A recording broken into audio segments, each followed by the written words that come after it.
In the autumn of 1974, a group of American strategic analysts gathered at the Pentagon around a set of classified reconnaissance photographs.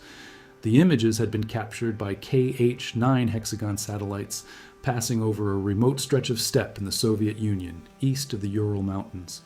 What they showed was not an army, not an airfield, not a tank factory.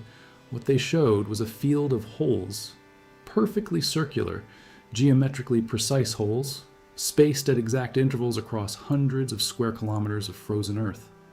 Each hole was reinforced with a steel-lined concrete silo approximately 40 meters deep, hardened to withstand overpressures of over 6,000 pounds per square inch. And inside each one of those silos, the analysts now confirmed, sat an intercontinental ballistic missile of a class that the United States Strategic Air Command had no existing weapon capable of destroying. The missile was designated the RS-20 by its Soviet operators. NATO called it the SS-18 Satan. The name was not chosen for dramatic effect. It was chosen because the analysts running the targeting calculations could not find a mathematical scenario in which it did not win. If you are drawn to the hidden engineering decisions and the declassified strategic calculations that govern the Cold War's most dangerous weapons, subscribe to the channel as we continue unpacking these machines in precise operational detail. To understand why the SS-18 was so profoundly destabilizing, you have to understand the specific strategic problem it was designed to solve. And that problem begins not in a Soviet design bureau, but in an American airfield in the late 1950s.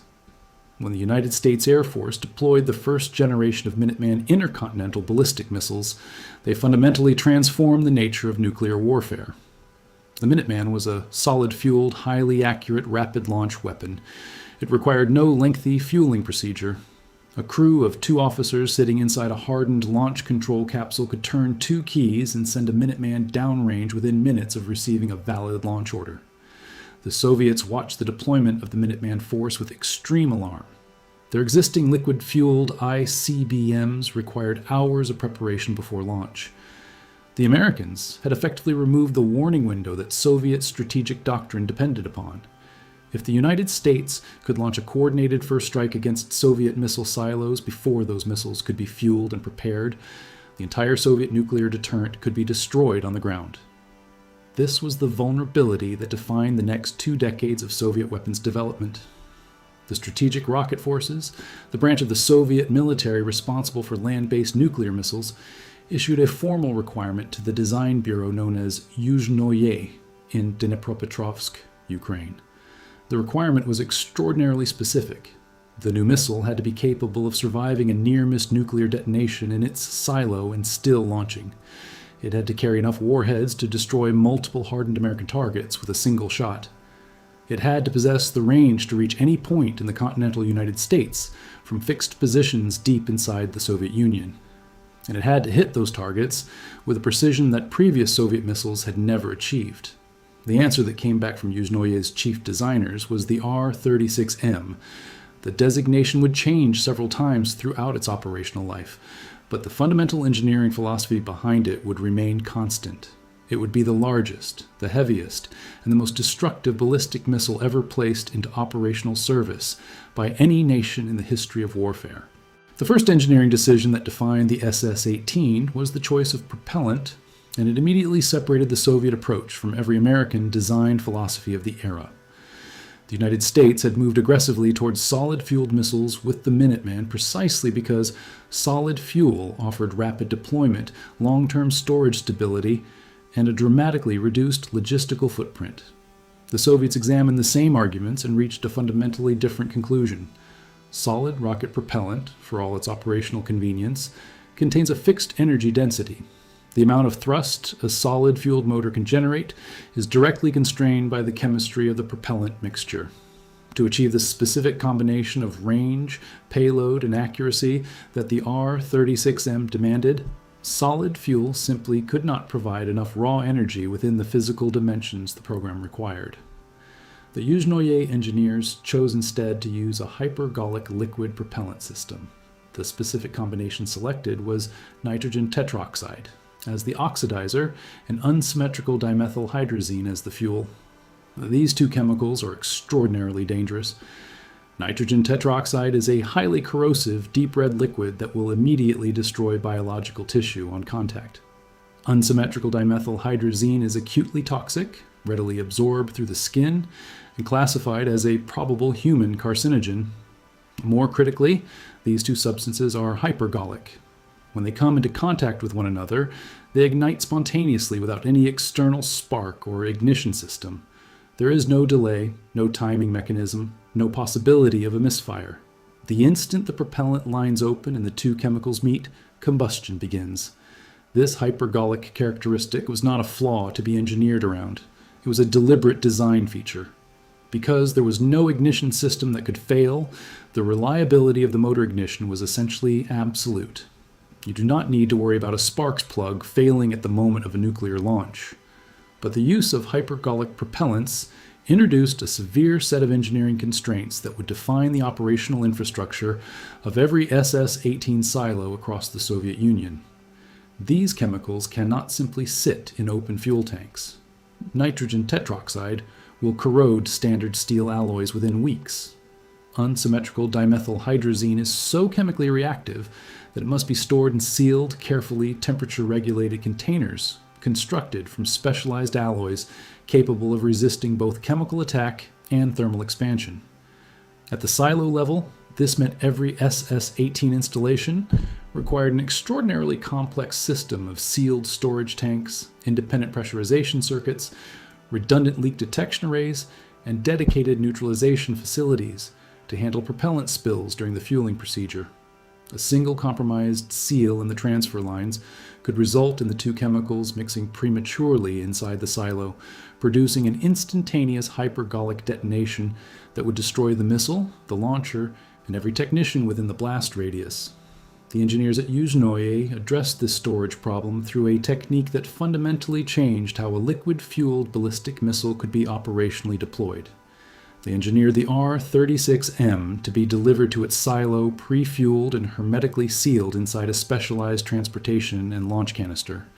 This sealed steel tube, weighing over 200 tons when fully loaded with the missile and its propellant, was lowered into the hardened silo and connected to the launch control systems without the propellant ever being exposed to the atmosphere inside the silo. The canister itself served as the first stage of the launch process. When a launch order was received, a gas generator inside the silo fired, pressurizing the space beneath the canister and ejecting the entire sealed tube upward from the silo in a technique known as cold launch. The missile, still inside the canister, was propelled upward by this gas pressure until it cleared the silo opening by several meters. Only then, safely above the silo structure, did the first stage engines ignite, producing their full hypergolic combustion. This cold launch system solved two critical operational problems simultaneously. First, it meant the exhaust gases from a 200-ton missile igniting at full power never entered the silo structure. The thermal and overpressure damage from a hot launch inside a confined silo would require extensive structural repair before the launcher could be reloaded. The cold launch system left the silo structurally intact within hours, theoretically allowing it to be reloaded with a replacement missile and fired again. Second, because the missile was ejected by pressurized gas before its engines ignited, any failure of the motor ignition resulted in the missile falling back to the earth beside the silo, rather than detonating inside the launcher. It was a system that treated the silo itself as a reusable strategic asset rather than a single-use expendable launcher. The physical dimensions of the R-36M were so far beyond the scale of any contemporary Western missile that American analysts initially questioned whether their measurement data was accurate. The missile stood 34.3 meters tall. Its body diameter measured 3 meters across. Fully loaded with propellant and its warhead payload, a single R-36M weighed 211 tons at launch.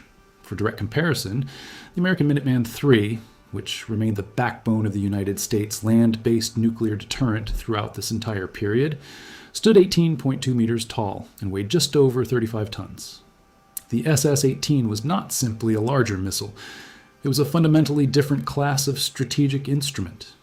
Its two-stage liquid-fueled propulsion system generated enough thrust to throw a payload of over 8,800 kilograms across a maximum range of 15,000 kilometers. This range was not a theoretical upper limit calculated in a clean room. It was the operationally demonstrated distance from SS-18 silos deep in Soviet territory to the most remote hardened targets in the continental United States, computed with margins to spare. The critical figure that drove American strategic planners to near panic was not the range or the throw weight. It was the circular error probable. Circular error probable is the standard metric for measuring missile accuracy. It describes the radius of a circle centered on the target, within which 50% of warheads aimed at the point will impact. For early generation Soviet ICBMs of the 1960s, the circular error probable was measured in kilometers. A misdistance of 2 or 3 kilometers against a hardened military target was operationally irrelevant because a nuclear warhead detonating 2 kilometers from a missile silo would leave that silo intact and still functional. By the early 1980s, Yuzhnoye's engineers had driven the circular error probable of the latest R-36M variant, the R-36M2 Voivoda, down to approximately 200 meters. 200 meters. At that accuracy, combined with warhead yields measured in hundreds of kilotons, the mathematics of silo destruction became unambiguous. A hardened American Minuteman silo was engineered to withstand an overpressure of approximately 2,000 pounds per square inch.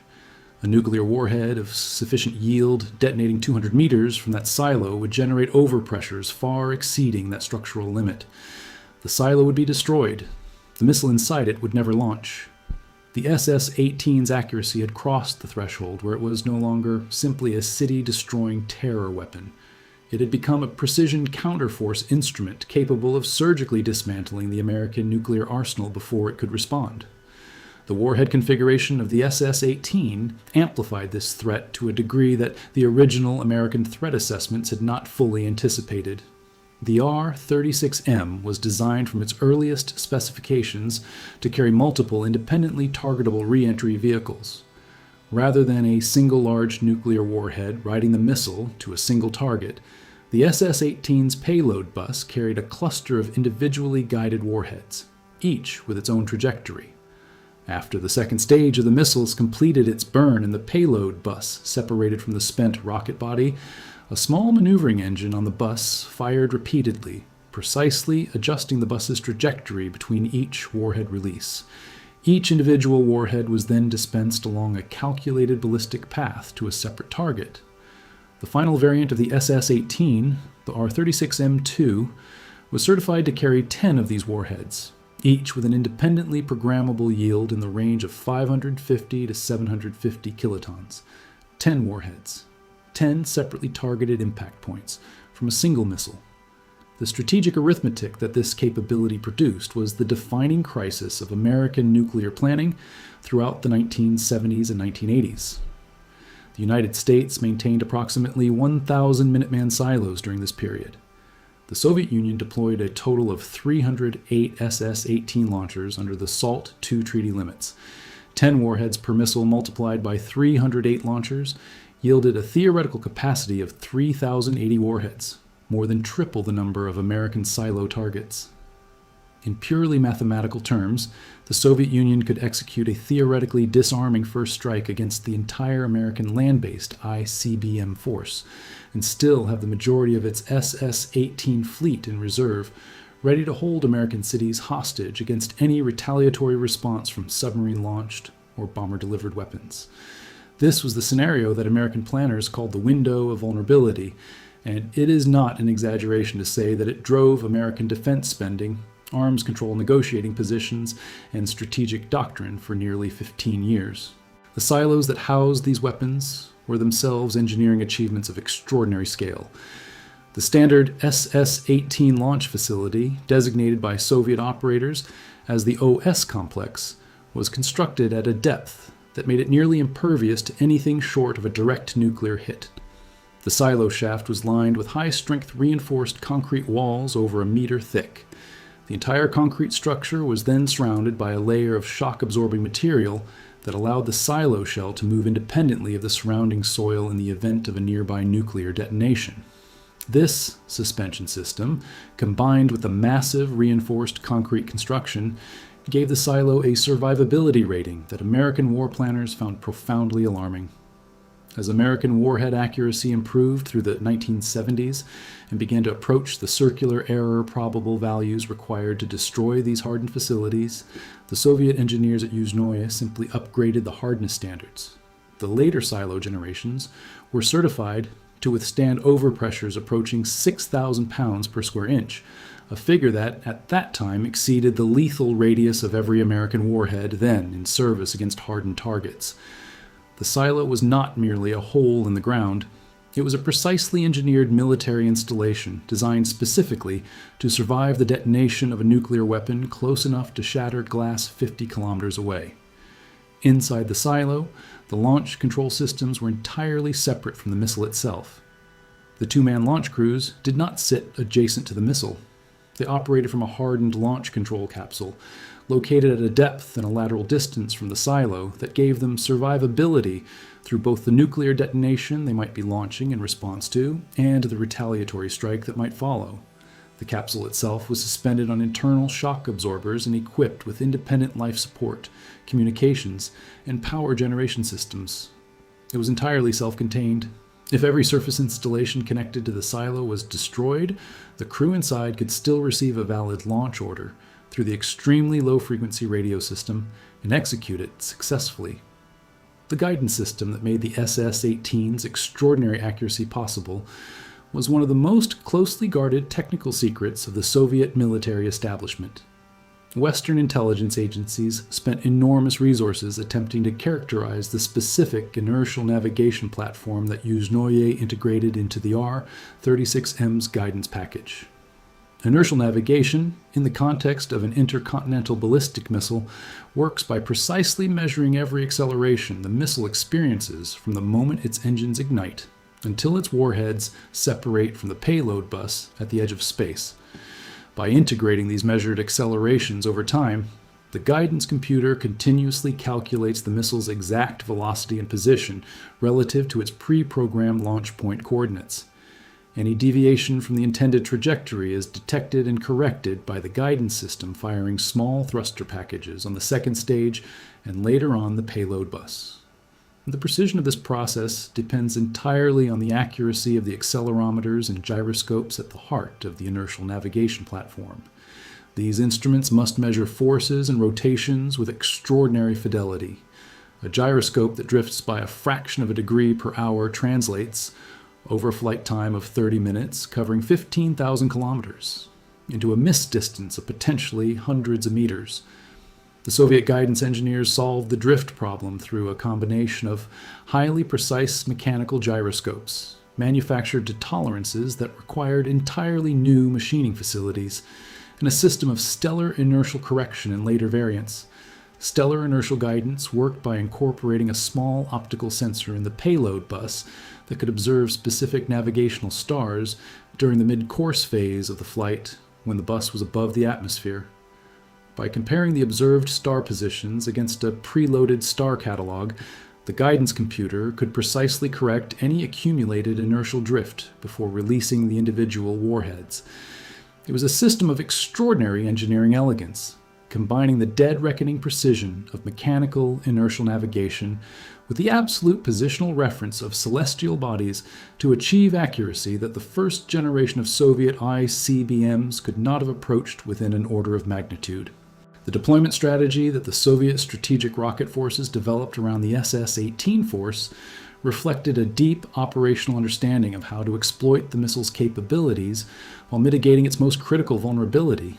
The primary weakness of any liquid-fueled missile force, regardless of how hardened its silos might be, is the launch preparation time.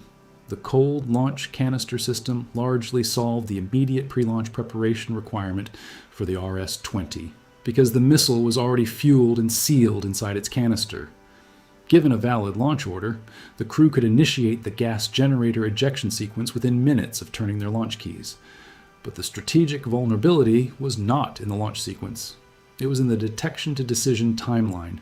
Soviet military planners understood that the American early warning radar networks, supplemented by the Defense Support Program's satellite constellation of infrared sensors, could detect an SS-18 launch within seconds of the cold launch ejection as the rocket motors ignited above the silo. From detection to American ICBM launch, the timeline was estimated at fewer than 30 minutes. This meant that if the United States chose to launch its land-based missiles on warning, rather than absorbing the first strike and retaliating from surviving assets, both sides would have missiles in the air simultaneously. The SS-18 force would destroy the empty American silos, while American Minuteman warheads were already descending toward the empty Soviet silos. Neither side gained a meaningful first strike advantage in this scenario. The Soviets instead structured their SS-18 deployment to maximize second strike survivability.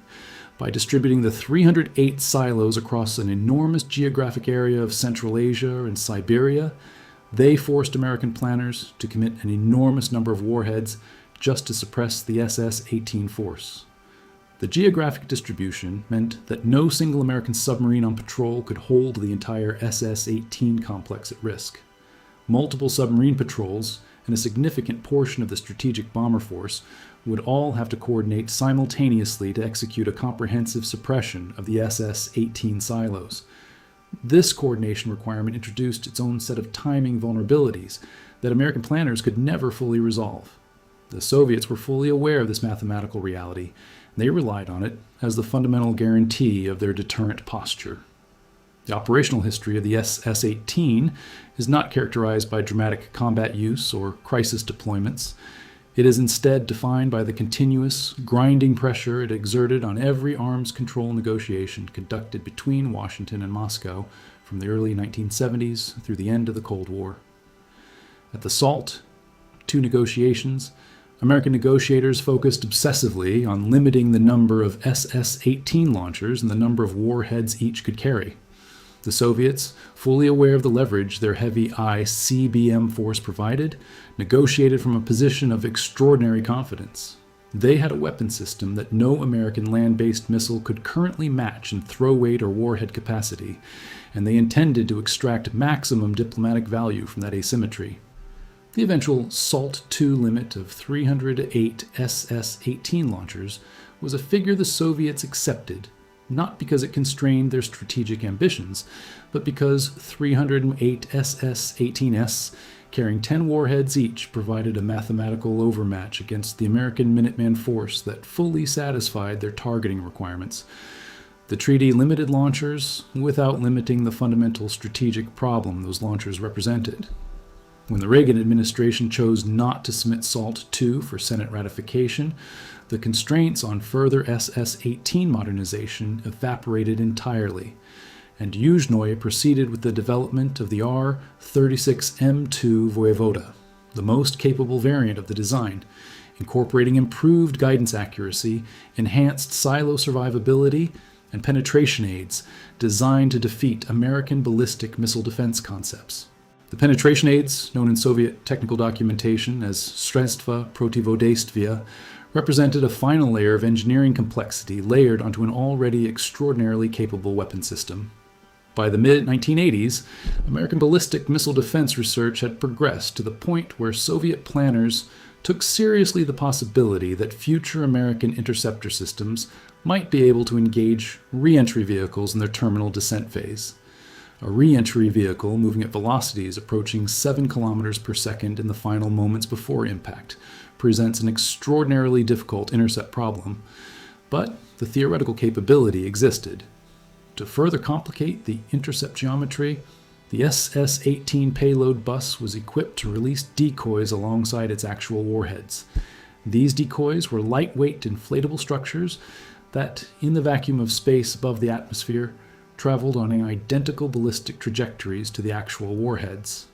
An infrared sensor or radar system looking at the incoming payload cloud would see a field of identical targets, each following a valid re-entry trajectory with no physical means of distinguishing the actual warheads from the inflatable decoys, until the atmosphere itself filtered out the lightweight objects through aerodynamic drag on re-entry. By then, the actual warheads were seconds from impact and well below the engagement envelope of any interceptor system then in development. The decoys added weight and volume to the payload bus, reducing the number of actual warheads that could be carried. But the Soviet designers regarded this as a sound trade. A smaller number of warheads that would definitely reach their targets was operationally superior to a larger number of warheads that an emerging defense system might intercept. The dissolution of the Soviet Union in December 1991 did not immediately diminish the strategic weight of the SS-18 force. The missiles remained in their hardened silos, fueled and sealed in their launch canisters, connected to launch control systems that still registered valid target coordinates for American cities. The fundamental difference was that the economic infrastructure required to maintain them had ceased to exist overnight. The maintenance contracts, the specialized chemical handling facilities, the technical teams required to inspect the sealed propellant canisters, and the replacement parts supply chains all depended on a centralized Soviet industrial system that had fragmented into 15 separate successor states. The largest portion of the SS-18 force was located on Ukrainian territory, a fact that immediately created an unprecedented geopolitical situation. Ukraine had inherited, without seeking or planning for it, the third largest nuclear arsenal on Earth. Ukrainian political leaders, faced with the catastrophic economic collapse of the early 1990s and the complex questions of sovereign legitimacy that possession of these weapons created, entered into years of difficult negotiations with both Russia and the United States over the disposition of the missiles. The eventual resolution, codified in the Budapest Memorandum of 1994, saw Ukraine agree to transfer all nuclear warheads to Russia in exchange for security assurances from both the United States and the Russian Federation. The SS-18 silos in Ukrainian soil were physically destroyed under international verification, with American technical and financial assistance provided through the Nunn-Lugar Cooperative Threat Reduction Program. The same program that had funded the dismantlement of the Typhoon-class submarines on the shores of the White Sea was now funding the destruction of the missiles those submarines had been built to shadow. In Russia, the remaining SS-18 force faced a different but equally severe challenge. The strategic arms reduction treaties required dramatic reductions in deployed warhead numbers, and the aging R-36M missiles were approaching the end of their certified operational lifespans. Solid propellant missiles like the American Minuteman simply require less ongoing maintenance than liquid-fueled systems. The hypergolic propellants sealed inside the SS-18 canisters were designed for a specific operational lifespan, after which the chemical degradation of the propellant and the corrosion risk to the sealed system made continued deployment an unacceptable operational hazard. Extending the service life of each missile required inspection, maintenance, and recertification procedures that demanded the same level of industrial support that the Soviet system had once provided and that the cash-strapped Russian Federation of the 1990s could not consistently deliver. By the late 1990s and early 2000s, the Russian strategic rocket forces were systematically retiring the oldest SS-18 variants as their service lives expired, replacing some with the newer solid-fueled Topol-M missile that had been specifically designed to reduce the logistical burden that the liquid-fueled heavy ICBM force demanded. The Voivoda, the most capable variant, remained in service far longer, its combination of throw weight, accuracy, and warhead capacity proving impossible to fully replicate within the budget constraints of the post-Soviet Russian defense establishment. Russian officials publicly extended the service lives of remaining Voivoda missiles multiple times through careful recertification programs, squeezing additional operational years from assets that would have been retired on their original schedules. As of the mid-2020s, the Voivoda remained a component of the Russian strategic nuclear force, a machine designed in the 1960s and engineered in the 1970s, still sitting in hardened silos on the Central Asian steppe, still capable of delivering its warheads to targets 15,000 kilometers away. The irony that a weapon designed to outlast the Soviet economic system has itself outlasted that system by more than 3 decades would not have been lost on the American analysts who gathered around those satellite photographs in 1974 and tried to imagine a scenario in which it did not win. The engineering legacy of the SS-18 extends well beyond its role as a Cold War deterrent instrument. The R-36M's fundamental design has found a second operational life in an entirely different domain. The Yuzhnoye Design Bureau and its associated production facilities, operating now as Ukrainian state enterprises following independence, recognized that a two-stage liquid-fueled rocket capable of throwing 8,800 kilograms across 15,000 kilometers possessed. When configured with a different upper stage, the performance envelope required for orbital launch operations. The conversion of decommissioned R-36M missiles into commercial space launch vehicles produced the Dnieper rocket, which flew 22 successful orbital missions between 1999 and 2015, placing dozens of international commercial satellites into orbit on missiles that had originally been assigned coordinates for American cities.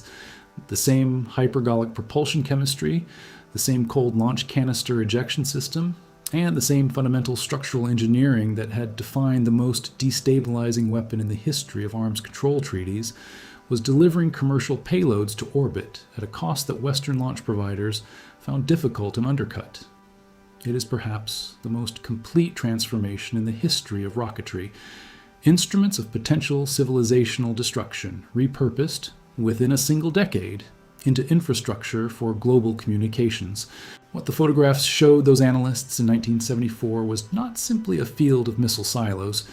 It was the physical evidence that the Soviet state had solved at an engineering level the problem of credible strategic deterrence under the specific set of constraints its own industrial system had imposed. They could not match the American solid fuel propellant chemistry that produced the compact, reliable Minuteman. They lacked the precision machining infrastructure to initially match American guidance accuracy. They compensated by engineering a liquid-fueled behemoth of such raw destructive capacity that its mathematical threat to the American deterrent force generated a strategic paralysis in Western planning that lasted 15 years. It was an engineering solution to an industrial deficiency, executed at a scale so extreme that it forced the most powerful military alliance in history to restructure its entire nuclear strategy around the implications of a single weapon system. The SS-18 Satan was not the most sophisticated missile ever built. It was not the most accurate or the most technologically refined. It was, however, by any objective measure of strategic effect per engineering decision, the most consequential ballistic missile of the Cold War era. Every arms control treaty negotiated between 1972 and 1991 was shaped in part by the need to constrain the specific threat that those 308 silos in the Soviet steppe represented. The missile that forced the most powerful nation on Earth to spend decades rearranging its strategic doctrine around the threat of its existence is, by any reasonable definition, the most influential weapon of the nuclear age.